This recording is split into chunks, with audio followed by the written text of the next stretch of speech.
My name is Connie Wick, and I live at Robin Run Retirement Village in Indianapolis, Indiana.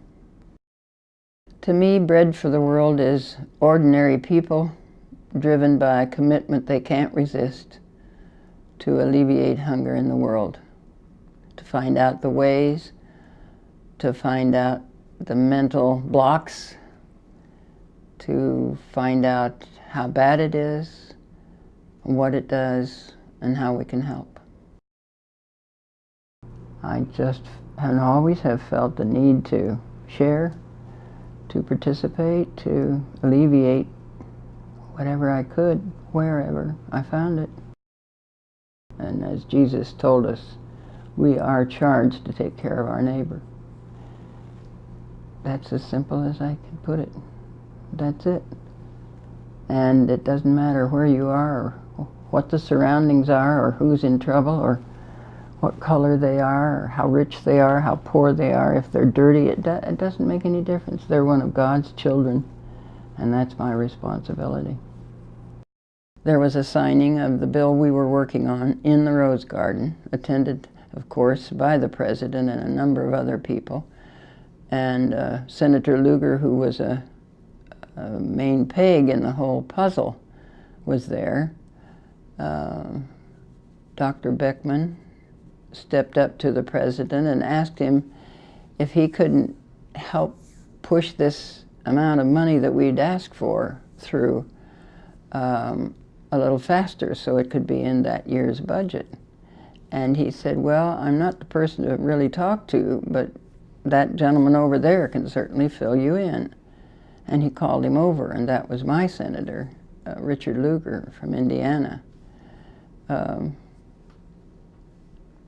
He spoke immediately and said, oh, I'd be happy to speak to that.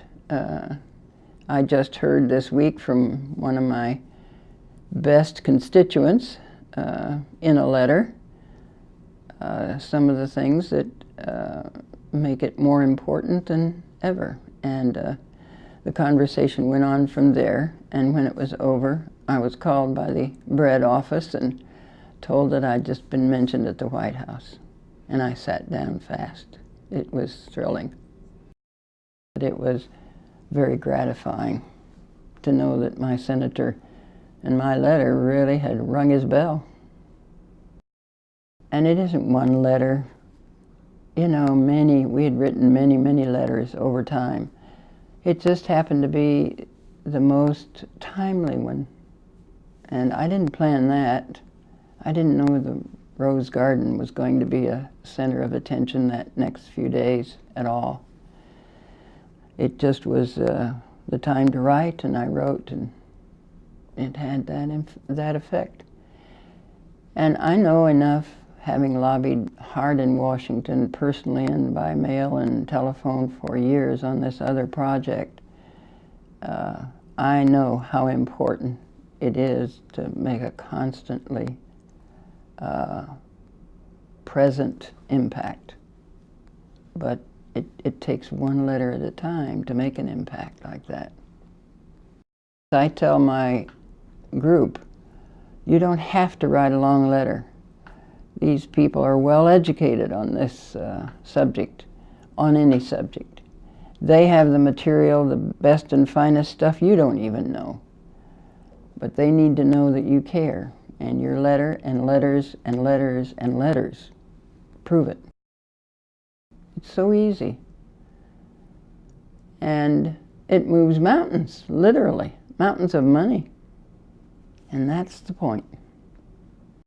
When I first started in Bread, people were saying, you'll always have hungry people. You can't feed them all. The world's too big. It just isn't practical. It can't be done. Science has proved otherwise in the years since Bread started.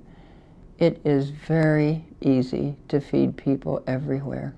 You take the will, the money, and the machinery, and it's all there.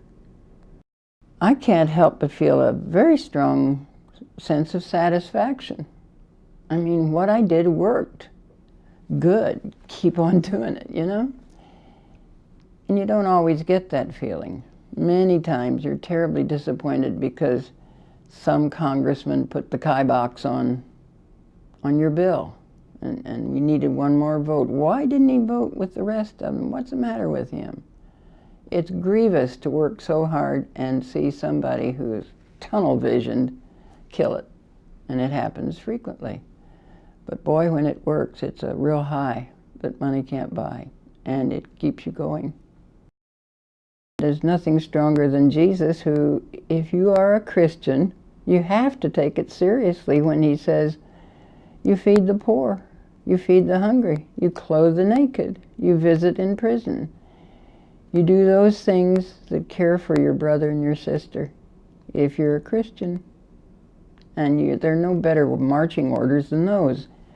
If you love Jesus, you love his people, and you'll look for ways to help them when they're in distress.